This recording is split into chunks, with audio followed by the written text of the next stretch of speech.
ನಮಸ್ಕಾರ. ಇವತ್ತಿನ ವಿಷಯ ಆದಾಯ ತೆರಿಗೆ ಇಲ್ಲದ 6 ಆದಾಯಗಳು.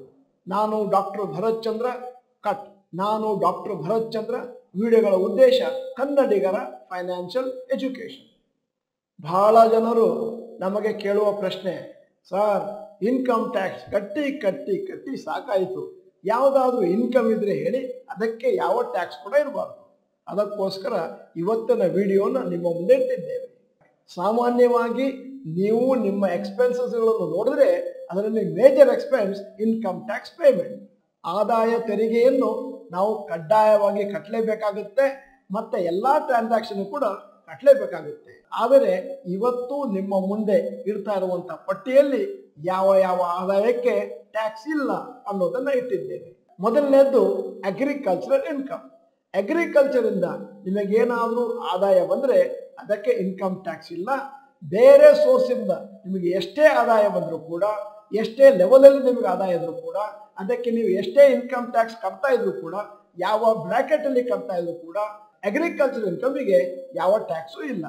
ಈ ಪರ್ಟಿಕ್ಯುಲರ್ ನಿಯಮವನ್ನು ಭಾರತ ಸರ್ಕಾರ ಲಾಗು ಮಾಡಿದೆ. ಯಾಕೆಂತಂದ್ರೆ ಆದಷ್ಟು ಜನರು ಒಂದಷ್ಟು ಬೆಳೆಯನ್ನು ಬೆಳೆಯಲಿ, ಅದರಿಂದ ದೇಶದ ಹಸಿವು ನೀಗುತ್ತೆ. ಆದ್ದರಿಂದ ಯಾವುದೇ ಪ್ರೊಫೆಷನಲ್ಲಿ ಇರುವವರು ಕೂಡ ಅಗ್ರಿಕಲ್ಚರ್ ಇನ್ಕಮ್ ಅನ್ನ ಹೊರಗೆ ತಂದ್ರೆ ಅದಕ್ಕೆ ಇನ್ಕಮ್ ಟ್ಯಾಕ್ಸ್ ಇಲ್ಲ. ಈಗ ಎರಡನೆಯ tax free income property by will.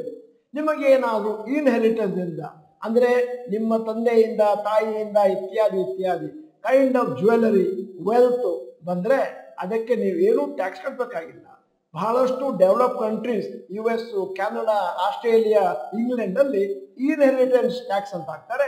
ನಿಮ್ಮ ತಂದೆಯಿಂದ ನಿಮಗೇನಾದ್ರೂ ಲ್ಯಾಂಡು ಅಥವಾ ಗಿಫ್ಟು ಕ್ಯಾಶ್ ಬಂದ್ರೆ ಅದಕ್ಕೂ ಕೂಡ ದೊಡ್ಡ ಮಟ್ಟಿನಲ್ಲಿ ಟ್ಯಾಕ್ಸ್ ಕಟ್ಟಬೇಕಾಗುತ್ತೆ.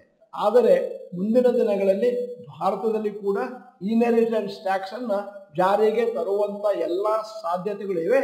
ಯಾಕಂತಂದ್ರೆ ಸರ್ಕಾರಕ್ಕೆ ಖರ್ಚು ಮಾಡಲಿಕ್ಕೆ ಒಂದಷ್ಟು ರೆವಿನ್ಯೂ ಬೇಕು. ಈಗ ಮೂರನೆಯ ಟ್ಯಾಕ್ಸ್ ಇನ್ಕಮ್ ವೆಡ್ಡಿಂಗ್ ಗಿಫ್ಟ್ಸ್. ನವದಂಪತಿಗಳು ಮದುವೆ ಆಗುವಂತ ಸಂದರ್ಭದಲ್ಲಿ ಬಹಳಷ್ಟು ಜನ ಕಾಸ್ಟ್ಲಿ ಗಿಫ್ಟ್ಗಳನ್ನು ಕೊಡ್ತಾರೆ, ಅದಕ್ಕೆ ಯಾವ ಟ್ಯಾಕ್ಸು ಇಲ್ಲ.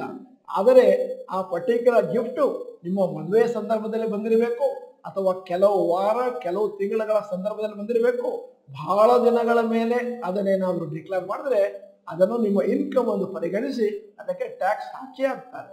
ಈ ರೀತಿ ನವದಂಪತಿಗಳಿಗೆ ಮದುವೆಯ ಸಂದರ್ಭದಲ್ಲಿ ಒಂದಷ್ಟು ಕ್ಯಾಶ್ ಗಿಫ್ಟ್ ಸಿಕ್ತು ಅಂತಂದ್ರೆ ಅದು ಒಂದು ವರದಾನವೇ ಸರಿ.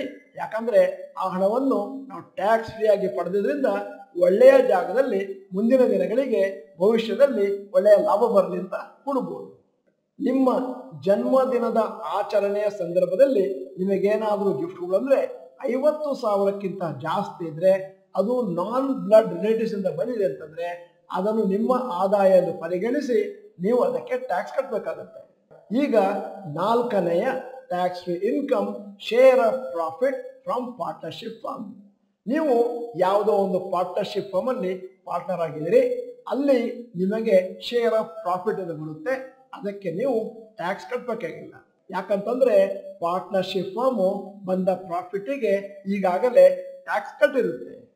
ಈ ಟ್ಯಾಕ್ಸ್ ಫ್ರೀ ಸ್ಟೇಟಸ್ ಇರೋದು ಪಾರ್ಟ್ನರ್ಶಿಪ್ ಫರ್ಮಿನ ಪ್ರಾಫಿಟ್ಗೆ ಮಾತ್ರ. ಅಕಸ್ಮಾತ್ ಪಾರ್ಟ್ನರ್ಶಿಪ್ ಫರ್ಮಿಂದ ನೀವೇನಾದ್ರೂ ಸ್ಯಾಲರಿ ತಗೊಳ್ತಾ ಇದ್ರೆ ಆ ಸ್ಯಾಲರಿಗೆ ನೀವು ಇನ್ಕಮ್ ಟ್ಯಾಕ್ಸ್ ಕಟ್ಟಬೇಕಾಗುತ್ತೆ. ಈಗ ಐದನೆಯ tax free income life insurance policies maturity amount. When the premium paid on a life insurance policy does not exceed 10% of the sum assured for policies, amount received on the death of the insured ಅಥವಾ maturity surrender ಆದಾಗ ಅದಕ್ಕೆ 100% tax exemption ಇದೆ. Life insurance ಪಾಲಿಸಿಯಿಂದ ಏನು bonus ಸಿಗುತ್ತೆ ಅದಕ್ಕೂ ಕೂಡ ಯಾವ ಆದಾಯ ತೆರಿಗೆಯೂ ಇಲ್ಲ.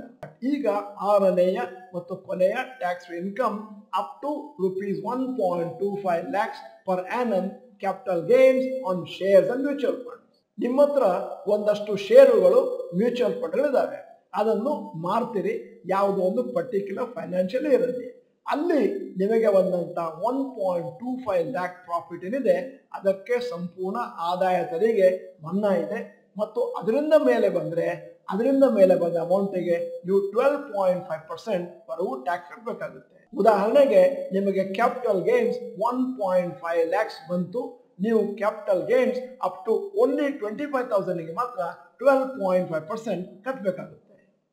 ಈ 6 ಆದಾಯಗಳಿಗೆ ಇನ್ಕಮ್ ಟ್ಯಾಕ್ಸ್ ಮತ್ತು ಕ್ಯಾಪಿಟಲ್ ಗೇನ್ಸ್ ಟ್ಯಾಕ್ಸ್ ಮನ್ನಾ ಇದೆ. ಎಲ್ಲಿಯವರೆಗೆ ಇದು ಹೀಗೆ ಇರುತ್ತೋ ಅದರ ಬೆನಿಫಿಟ್ ಅನ್ನು ನಾವು ತಗೊಳ್ಬಹುದು. ವಿಡಿಯೋದ ಕೊನೆಯಲ್ಲಿ ಇವತ್ತಿನ ವಿಡಿಯೋಗೆ ಸಂಬಂಧಪಟ್ಟ ಹಾಗೆ ಒಂದು ಪ್ರಶ್ನೆ ಕೇಳ್ತಾ ಇದ್ದೇನೆ. ನೀವೇನಾದರೂ ಇನ್ಕಮ್ ಫ್ರಮ್ ಅಗ್ರಿಕಲ್ಚರ್ ಅನ್ನ ಕ್ಲೇಮ್ ಮಾಡ್ತಾ ಇದ್ದೀರಾ? ಎಸ್ ಅಥವಾ ನೋ ಅಂತ ಟೈಪ್ ಮಾಡಿ. ನೀವು ಡಾಕ್ಟರ್ ಭರತ್ ಚಂದ್ರ ಇನ್ಸ್ಟಿಟ್ಯೂಟ್ ಕನ್ನಡ ಚಾನಲ್ ಮೆಂಬರ್ ಅಲ್ಲ ಅಂತಂದ್ರೆ ಇದೀಗ ಸಮಯ ಸಬ್ಸ್ಕ್ರಿಪ್ಷನ್ ಬಟನ್, ಬೆಲ್ ಐಕಾನ್ ಒತ್ತಿ. ವಿಡಿಯೋ ಚೆನ್ನಾಗಿದ್ರೆ ಲೈಕ್ ಬಟನ್ ಒತ್ತೋದು ಮರಿಬೇಡಿ. ವಿಡಿಯೋನ ನಿಮ್ಮ ಎಲ್ಲಾ ಸ್ನೇಹಿತರಿಗೂ ದಯವಿಟ್ಟು ಫಾರ್ವರ್ಡ್ ಮಾಡಿ. ವಿಡಿಯೋನ ಸಂಪೂರ್ಣವಾಗಿ ನೋಡಿದ್ದಕ್ಕೆ ಧನ್ಯವಾದಗಳು. ನಮಸ್ಕಾರ.